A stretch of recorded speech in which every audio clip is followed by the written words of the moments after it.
Lok Sabha election 2024 के शुरू होने से पहले मामला एक तरफा लग रहा था, जहां पीएम मोदी और उनकी पार्टी इंडिया गठबंधन को करारी हार देने के लिए 400 पार का नारा लगा रहे थे। वहीं इंडिया गठबंधन टूट फूट रूठने मनाने और नीतीश कुमार जैसों के साथ छोड़ जाने के झटकों से हिचकोले लेती नाव के समान नजर आ रहा था।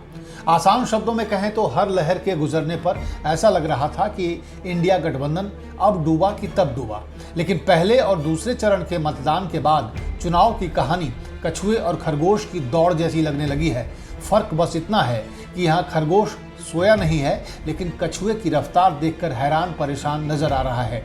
यही कारण है कि जो कल तक ये पूछ रहे थे कि इंडिया गठबंधन चीज क्या है, वो आज बता रहे हैं कि अगर इंडिया की सरकार बनी तो प्रधानमंत्री कौन कौन हो सकते हैं। दूसरे चरण के मतदान के 3 दिन बाद ही पीएम मोदी और गृह मंत्री अमित शाह ने ऐसे बयान दिए हैं कि लगने लगा है कि बीजेपी को एहसास हो गया है कि 2 चरणों में इंडिया गठबंधन ने बढ़त बना ली है।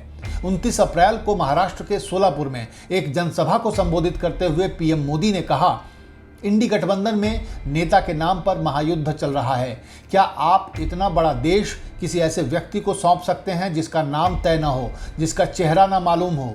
क्या इतना बड़ा देश आप उन्हें दे सकते हैं? ये नकली शिवसेना वाले कह रहे हैं कि उनकी पार्टी में प्रधानमंत्री पद के लिए कई लोग हैं और उनके एक नेता ने कहा कि हम 1 साल 4 पीएम बनाएं तो क्या जाता है। वहीं इसी दिन दिल्ली में केंद्रीय गृह मंत्री अमित शाह ने कहा, इस देश ने 3 दशक तक अस्थिरता की कीमत चुकाई है।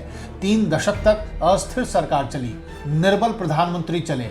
10 साल से देश को एक मजबूत नेतृत्व मिला है, स्थिरता मिली है।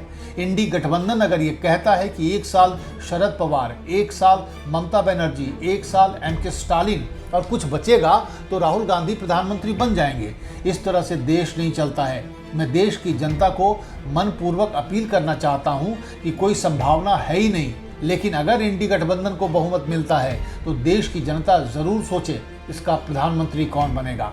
यानी अब बीजेपी दबी जुबान में ही सही मानने लगी है कि मुकाबला टक्कर का है। द भारत नाउ के लिए सीमा फैजी की रिपोर्ट।